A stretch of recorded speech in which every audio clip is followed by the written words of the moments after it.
अरे कोई संसारी पिता अपने पुत्र की बड़ाई अपने मुख से करे तब अच्छा लगेगा कि दूसरा करे तब बड़ाई होती है।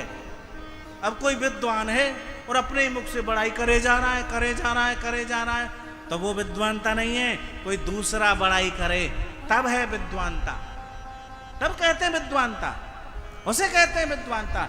दूसरा अपने मुख से क्या बड़ाई करना। तो आज यहां वेद व्यास जी कहते हैं मुझे मालूम है मेरे पुत्र ने काम और क्रोध को जीता है, लेकिन मैं अपने मुख से नहीं कह सकता। तो सज्जनों, आज श्री सुखदेव जी को जनक जी महाराज के पास भेजा,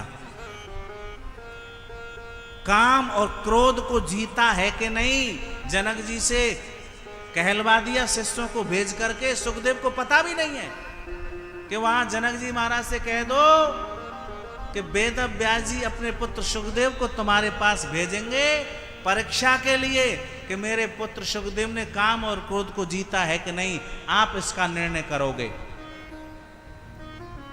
क्योंकि श्रीमद् भागवत कथा कोई साधारण नहीं है।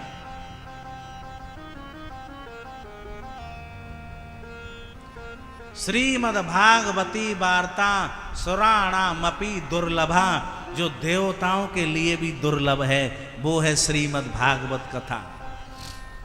देवताओं के लिए दुर्लभ है वो श्रीमद् भागवत कथा।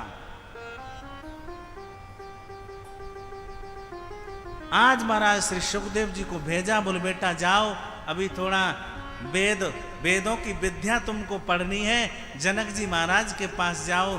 श्री सुखदेव जी महाराज जनक जी महाराज के यहाँ पधारे और आज जैसे ही द्वार पर पहुंचे तो जनक जी महाराज ने पहले से ही कह दिया था सुखदेव आए तो कह देना 5 दिन तक मुझ पर समय नहीं है, द्वार पर खड़े रहो।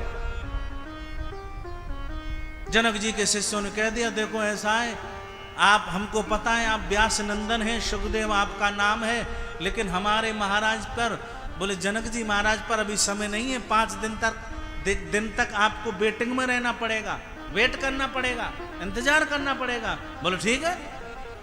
5 दिन तक श्री सुखदेव जी द्वार पर खड़े रहे और 5वें दिन बाद जब 6ठे दिन द्वारपालों ने देखा कि महाराज सुखदेव जी जो पहले दिन थे वह 5वें दिन है, जरा भी उनके चेहरा पर कोई उदासीनता नहीं, कोई शोक नहीं।